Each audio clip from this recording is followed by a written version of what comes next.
Dans le premier épisode de la série African Leader, le Kilimanjaro News Network se concentre sur les 10 dirigeants africains restés le plus longtemps au pouvoir. Nous examinons leur règne, leur vie et leurs héritages. Ce sont des personnages qui ont gravé leur nom dans l'histoire, leur mandat façonnant le destin de millions de personnes. Mais étaient-ils des héros ou des méchants? Décryptons leurs histoires, lançons le débat et retournons toutes les pierres. Notre voyage commence avec Teodoro Obiang Nguema Mbasogo qui dirige la Guinée équatoriale avec une poigne de fer depuis plus de 43 ans. Il est arrivé au pouvoir par un coup d'État en 1979, promettant la prospérité.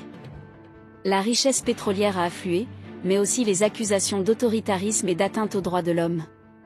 Si ses partisans saluent ses projets de développement, ses critiques dénoncent sa mainmise sur le pouvoir et la dynastie familiale douteuse. Il est largement attendu que son fils fantasque lui succède. Teodoro Nguema Obiang, également connu sous le nom de Théodorin, est le fils du président Teodoro Obiang Nguema Mbasogo. Il mène un mode de vie notoirement somptueux et controversé, caractérisé par l'accumulation d'immenses richesses, des dépenses bien supérieures à son salaire officiel en immobilier de luxe. Il possède des maisons à Paris, à Malibu et ailleurs. Il a une collection de voitures comme des Bugatti et des Ferrari. Il a des collections extravagantes. Acquérant des œuvres d'art, des souvenirs de Michael Jackson et un gant recouvert de cristaux. Théodorin est actuellement vice-président de la Guinée équatoriale, ce qui soulève des inquiétudes quant au népotisme et au transfert potentiel du pouvoir au sein de la famille. Les dépenses somptuaires de Théodorin ont attiré l'attention de la justice, conduisant à une condamnation en France. Il a écopé d'une peine de 3 ans de prison avec sursis pour détournement de fonds, blanchiment d'argent et corruption. Il a été sanctionné au Royaume-Uni. Gel des avoirs en raison d'accusations de détournement de millions.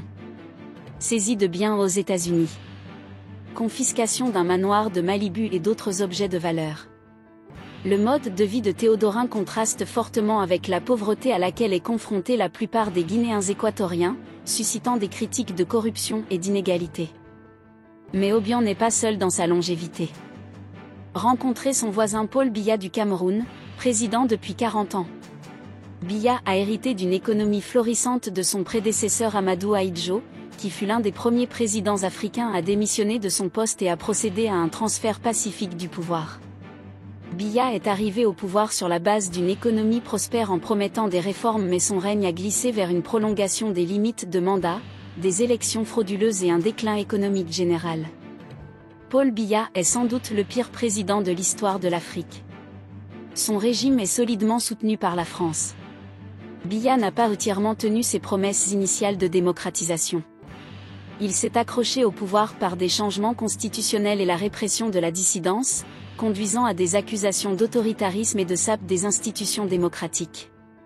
Les 40 ans de règne de Biya ont été marqués par diverses violations des droits de l'homme, notamment des arrestations arbitraires, des actes de torture et des répressions de manifestations pacifiques, en particulier en réponse à la crise anglophone et à l'insurrection de Boko Haram dans le nord.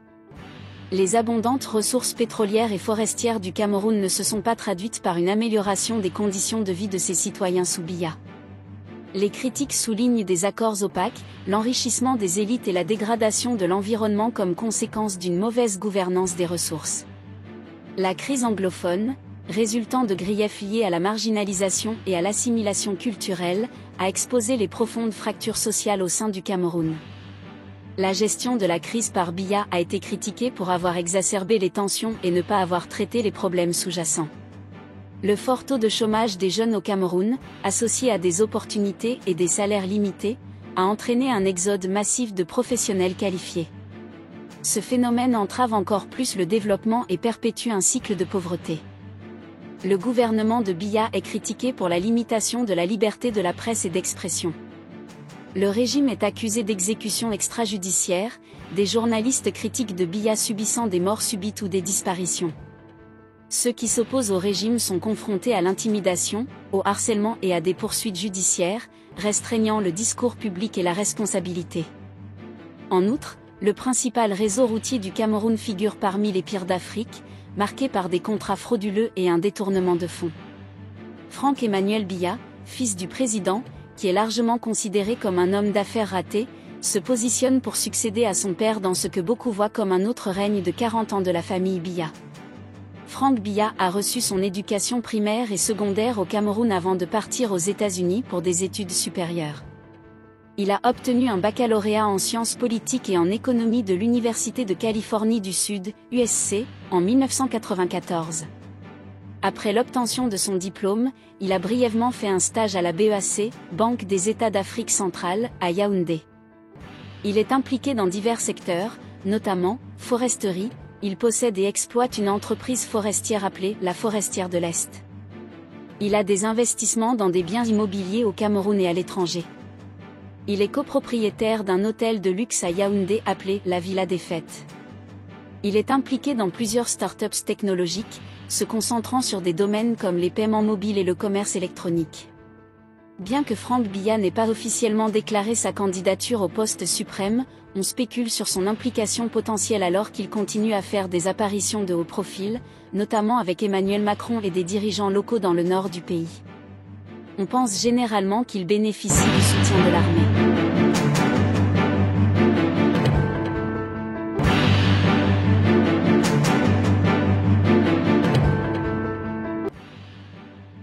Et la liste continue. Du numéro d'équilibriste pendant 38 ans de Denis Sassou Nguesso en République du Congo, marqué à la fois par la stabilité et des accusations de manipulation électorale, jusqu'au règne de 36 ans de Yoweri Museveni en Ouganda, initialement salué pour avoir mis fin à la guerre civile et adoptant maintenant une position ferme contre le mariage homosexuel, chaque histoire est une tapisserie complexe tissée de triomphes et de controverses. Voici le reste de l'appel: Denis Sassou Nguesso, République du Congo, Yoweri Museveni, Ouganda, Roi Mswati III, Eswatini, Muammar Kadhafi, Libye, Hastings Banda, Malawi, Omar Bongo Ondimba, Gabon, Félix Houphouët-Boigny, Côte d'Ivoire, et Gnassingbé Eyadema, Togo. Mais ce ne sont pas seulement les hommes au pouvoir.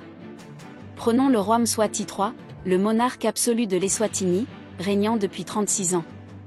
Si la préservation culturelle et les initiatives de bien-être social trouvent des partisans, les limites imposées aux libertés politiques et individuelles provoquent des débats animés. La tradition et la démocratie peuvent-elles trouver un terrain d'entente? Et qui peut oublier Muammar Kadhafi, l'énigmatique dirigeant libyen pendant 42 ans? Il a modernisé sa nation, financé des programmes sociaux, mais a également écrasé la dissidence et a été accusé par l'Occident de parrainer le terrorisme international. Sa personnalité flamboyante a à la fois fasciné et intrigué le monde. Il a préconisé le panafricanisme. En 2009, alors que Kadhafi occupait la présidence de l'Union africaine, il a utilisé cette position pour faire progresser davantage sa vision d'une Afrique unie. Il a proposé des mesures concrètes vers cet objectif, notamment la création d'une monnaie unique, d'une force militaire unifiée et d'un passeport commun pour les Africains. Kadhafi a étayé ses paroles par des actes, en fournissant un soutien financier à diverses initiatives panafricaines et à des groupes préconisant une intégration plus étroite. Le plaidoyer de Kadhafi pour une Afrique unie a laissé une marque durable sur le discours politique africain. Le débat sur l'unité continentale se poursuit, et la vision de Kadhafi reste un point de référence pour ceux qui croient en une Afrique plus intégrée et plus puissante. Kadhafi était-il un leader visionnaire ou un dictateur impitoyable? Chacun de ses dirigeants, du règne de 32 ans de Hastings Banda au Malawi, d'abord salué pour l'indépendance mais ensuite entaché d'autoritarisme, aux 41 ans de prospérité alimentée par le pétrole d'Omar Bongo Ondimba au Gabon, entaché d'accusations de corruption, a laissé sa marque indélébile sur leur nation. Et enfin, nous nous souvenons de Félix Houphouët-Boigny, le père de l'indépendance et architecte de la Côte d'Ivoire, dont les 33 ans de règne ont vu une croissance économique mais aussi une insatisfaction politique croissante. Il a mené la Côte d'Ivoire à l'indépendance de la France en 1960. Il a guidé le pays vers la prospérité économique grâce à l'exportation de cultures de rente comme le café, le cacao et le coton. Il a promu le développement rural et les projets d'infrastructure. Il a joué un rôle clé dans l'établissement de la coopération régionale par le biais d'organisations comme l'UMOA. Il a servi de médiateur dans les conflits régionaux, gagnant le respect sur la scène internationale. Il est devenu une figure respectée sur la scène africaine et internationale.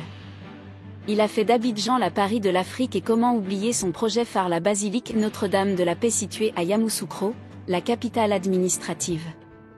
Cette basilique détient le titre de la plus grande église du monde en termes de surface. Son architecture néo-renaissance et baroque se démarque dans le paysage ivoirien. Notre voyage à travers les longs règnes de l'Afrique se termine ici, mais les questions, les débats, ne font que commencer. Kilimandjaro News Network aimerait vous entendre directement. Rejoignez la conversation. Ces dirigeants étaient-ils des héros ou des méchants? Que la conversation commence. Envoyez-nous vos messages. N'oubliez pas d'aimer, de partager et de vous abonner à Kilimandjaro News Network, la voix authentique de l'Afrique. Kilimandjaro News Network diffuse en swahili, arabe, anglais et français.